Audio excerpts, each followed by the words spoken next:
ఓం నమ శివాయ. అందరికీ నమస్కారం అండి. కన్యరాశి వారికి త్వరలోనే జరగబోయేది ఇదే. ఆమె మీ ఇంట్లోనే తిరుగుతుంది. ఆమె ఎవరు, ఎందుకు తిరుగుతుంది? నిజం తెలిస్తే మీ కాళ్ళు చేతులు వణికిపోతాయి. ఒంటరిగా మాత్రమే చూడండి. సాక్షాత్తు ఒక దైవశక్తి మీ ఇంట్లో ప్రవేశించబోతుంది. ఆల్రెడీ మీ మీద తన యొక్క కరుణ కటాక్షము అనేది మీకు ఉంది. ఇంకా మీ ఇంట్లోనే ప్రవేశము అనేది ఒక్కటే ఆగి ఉంది. ఎప్పటి నుంచో మీ మీద ఆ యొక్క దైవశక్తి అనేది ఏదైతే ఉందో అది తిరుగుతూ ఉంటుంది. ఆ దైవశక్తి ఎప్పుడూ కూడా మీ దగ్గరికి చేరుదామా, అలాగే మీ నుండి మీ యొక్క జీవితంలో ఉన్నటువంటి కష్టాలను హరించి చక్కగా మీ దగ్గరికి వచ్చి మిమ్మల్ని కాపాడుకుంటూ, మీకు వచ్చేటువంటి ప్రతి ఒక్క ఆపదని కూడా కాపాడుకుంటూ మిమ్మల్ని చక్కగా చూడడానికి ఆ యొక్క దైవశక్తి మీ చుట్టుప్రక్కనే తిరుగుతూ ఉంది. ఒక 10 రోజుల్లో ఆ యొక్క దైవశక్తి మీ ఇంట్లోకి ప్రవేశిస్తుంది.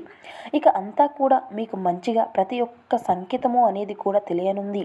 అది కూడా అతి చేరువలోనే శ్రావణ మాసం కూడా ప్రారంభం కాబోతుంది కాబట్టి ఆ యొక్క దైవశక్తి అతి తొందరలోనే మీ దగ్గరకు చేరపోతుంది. అయితే ఆ యొక్క దైవశక్తి ఎంత సైలెంట్గా అయితే మీ యొక్క జీవితంలోకి ప్రవేశిస్తుందో, కానీ ఆ యొక్క దైవశక్తిని మీరు మాత్రం గుర్తించకపోతే మాత్రం మీ జీవితంలో వచ్చినటువంటి ఆనందము అంతా కూడా మీకు తెలియకుండానే తొలగిపోవచ్చు.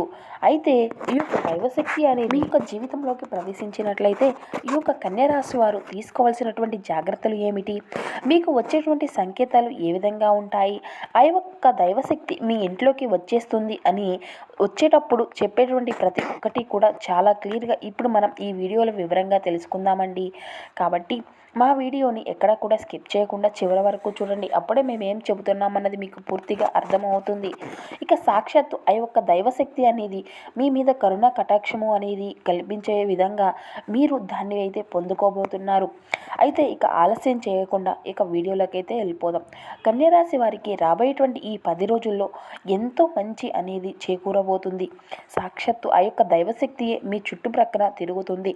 కాబట్టి మీకు ఎంత పెద్ద ఆపదైనా కానీ, ఎటువంటి కష్టాలైనా సరే ఒకదాని తర్వాత ఒకటి స్వయంగా అంటే వాటికి అవే పోరాడుతుంది. అలాగే దాని తర్వాత మీ యొక్క జీవితంలో ఏదైనా రావడము అనేది ఇప్పటిదాకా మీరు పడినటువంటి కష్టాలు చాలు. ఇక మీకున్నటువంటి కష్టాలు అన్నిటినీ కూడా చెక్ పెట్టేసుకోండి. ఆ యొక్క దైవశక్తి అయితే మీ యొక్క శక్తిని మీ ఇంట్లో ఎలా ప్రవేశిస్తుంది, అసలు ప్రవేశించిందా లేదా అనేటువంటి విషయం గురించి అయితే ఇప్పుడు మనం వివరంగా తెలుసుకుందామండి. కాబట్టి ఇప్పుడు ఆ యొక్క దేవత మీ ఇంటికి వచ్చే ముందు కొన్ని సంకేతాలు అయితే మీకు తెలియపరుస్తుంది. ఇక అందులో మొదటి సంకేతము ఏమిటి అంటే మీ యొక్క మనసుకు ఒక్కసారిగా ఆధ్యాత్మికం వైపు మల్లుతుంది. అంటే మీ మనసు మైండ్ రెండూ కూడా ఆ యొక్క దేవుని వైపు ఎక్కువ శాతము అనేవి ఉంటాయి.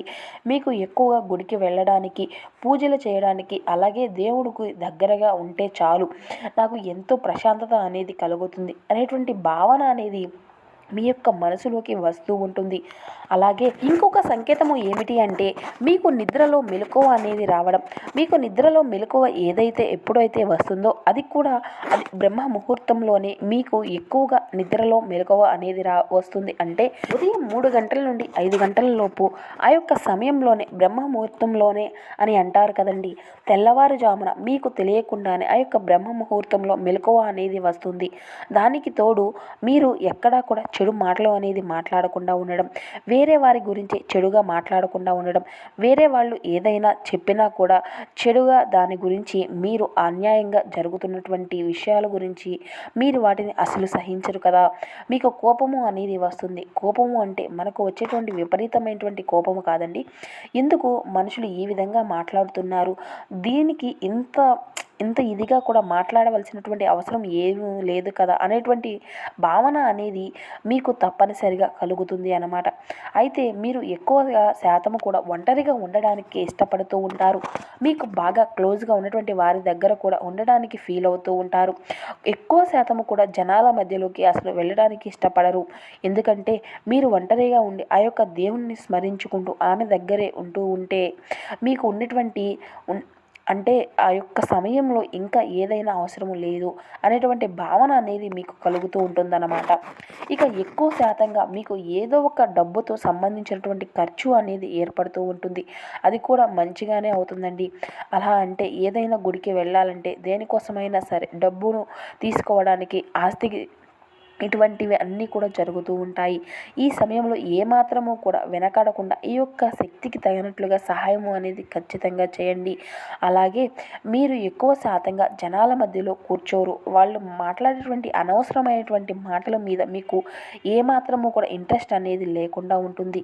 ఇక మంచి మాటలు వినడము, ప్రశాంతంగా ఒంటరిగా ఉండి మెడిటేషన్ చేసుకోవడము, ఎక్కువ శాతంగా పీస్ ఆఫ్ మైండ్ అనేది ఉంటుంది.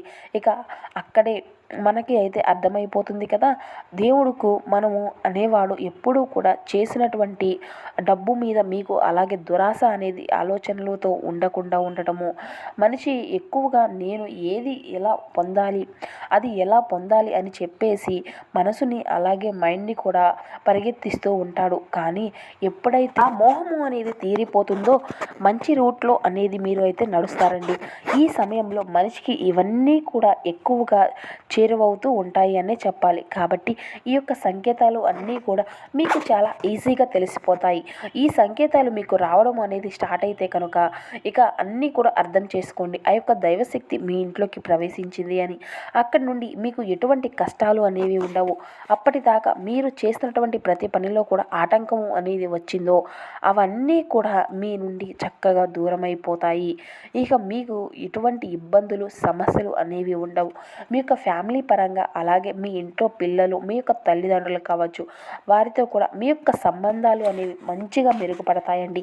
ఇక ఉద్యోగ రంగంలో వచ్చేసరికి ఇక మీకు ప్రతి ఒక్కటి కూడా ఏదైనా కూడా మీకు సేఫ్గా తీసుకోవాలి అనుకుంటున్నారు కదా, దానికి అయితే ఏ విధంగా అయితే మీరు ఎదురు చూస్తూ ఉన్నారో దానికి సంబంధించినటువంటి అంటే మీకు ప్రమోషన్ అనేది ఏర్పడినా కానీ లేదంటే శాలరీ ఇంక్రిమెంట్ అనేది కూడా ఏర్పడిన ప్రతి ఒక్క పని కూడా మీకు తెలియకుండానే ఆ యొక్క పని ఇంకా జరగదు అని అనుకోకుండానే వదిలేసినటువంటి ప్రతి ఒక్క పని కూడా ఇక మీకు తెలియకుండానే సజావుగా సాగిపోతూ ఉంటుంది. ఇక మీకు తెలియకుండానే ఆమె యొక్క అనుగ్రహంతో ప్రతి ఒక్క పనిలోనూ కూడా మీ ఇంటి దగ్గరికి అనేవి ఖచ్చితంగా చేరుతాయండి.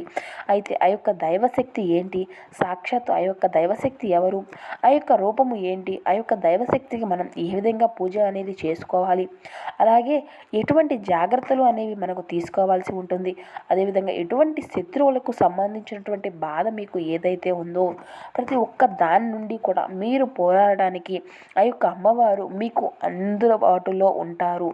అది ఎవరో కాదండి, సాక్షాత్తు ఆ యొక్క కాళిక అమ్మవారు. అయితే ఈ యొక్క కాళిక అమ్మవారు మన ఇంట్లో ఎటువంటి స్థానంలో నివసిస్తున్నారు అంటే ఇటువంటి చెత్త చెదారము, డస్ట్బిన్ వంటివి లేకుండా, అలాగే చాలామందికి ఉన్నటువంటి పెద్ద చెడు అలవాటు ఏంటంటే గుమ్మం ముందు చెప్పులు అనేవి వదిలేస్తూ ఉంటారు. అలా గుమ్మం ముందు చెప్పులు ఉంటే కనుక అమ్మవారు తిరిగి మళ్ళీ వెళ్ళిపోయేటువంటి అవకాశాలు అయితే ఉంటాయి. కాబట్టి ఇవన్నీ కూడా లేకుండా ఆ యొక్క బ్రహ్మస్థానాన్ని ఎంతో పరిశుభ్రంగా ఉంచుకోండి. బ్రహ్మస్థానము అంటే మనకు ఇంటి ప్రధాన ద్వారము వద్ద ఉండేటువంటి గుమ్మము నిత్యము కూడా అక్కడ పసుపు కుంకుమలతో గుమ్మాన్ని అయితే అలంకరించుకోండి. అలాగే అమ్మవారిని ఆహ్వానిస్తూ గుమ్మం దగ్గర దీపము అనేది వెలిగిస్తే అమ్మవారికి ఎంతో ఇష్టమండి. అదేవిధంగా ధూపము కూడా వేయాలి. అలాగే మీకు కుదిరితే ఆ యొక్క స్థానంలో తులసి చెట్టును పెట్టి పూజించండి. మేము చెప్పినటువంటి ఈ జాగ్రత్తలు కనుక ఈ యొక్క కన్యారాశి వారు తీసుకుంటే సాక్షాత్తు అమ్మవారి యొక్క కటాక్షము మీ మీద కలుగుతుందండి. మేము చెప్పిన విధంగా ఈ యొక్క సంకేతాలను మీరు గమనించినట్లయితే అమ్మవారు మీ ఇంట్లో ఉన్నారా లేదా అనేటువంటి అంశాలు అన్నీ కూడా మీకే అర్థమవుతాయి. సో చూశారు కదండి, ఈ యొక్క కన్యారాశి వారి యొక్క జాతక ఫలితాలు ఏ విధంగా ఉన్నాయి, రాబోయేటువంటి 10 రోజుల్లో మీకు ఎటువంటి మంచి చెడు అనేది జరుగుతుంది, మీకు ఏ దేవతారాధన మేలు చేసింది, ఏ అమ్మవారి యొక్క ఆశీస్సులు మీపై ఉన్నారు, మీరు తీసుకోవాల్సినటువంటి జాగ్రత్తలు ఏమిటి, ఏ విధమైనటువంటి విధి విధానాలను పాటించాలి, ఇటువంటి పూర్తి అంశాలన్నీ కూడా చక్కగా ఇప్పుడు ఈ వీడియో ద్వారా మీకు వివరంగా అర్థమయ్యాయి అని అనుకుంటున్నాము. సో ప్లీజ్ మా వీడియో కనుక మీకు నచ్చినట్లయితే ఒక చిన్న లైక్ చేసి మమ్మల్ని సపోర్ట్ చేయడం మాత్రం అసలు మర్చిపోకండి ఫ్రెండ్స్. అదేవిధంగా మా ఛానల్ కనుక ఎవరైనా కొత్తగా చూసినటువంటి వాళ్ళు ఉంటే మా ఛానల్ అయితే సబ్స్క్రైబ్ చేసుకొని మాకు కొంచెం సపోర్ట్ చేయండి. Thank you for watching.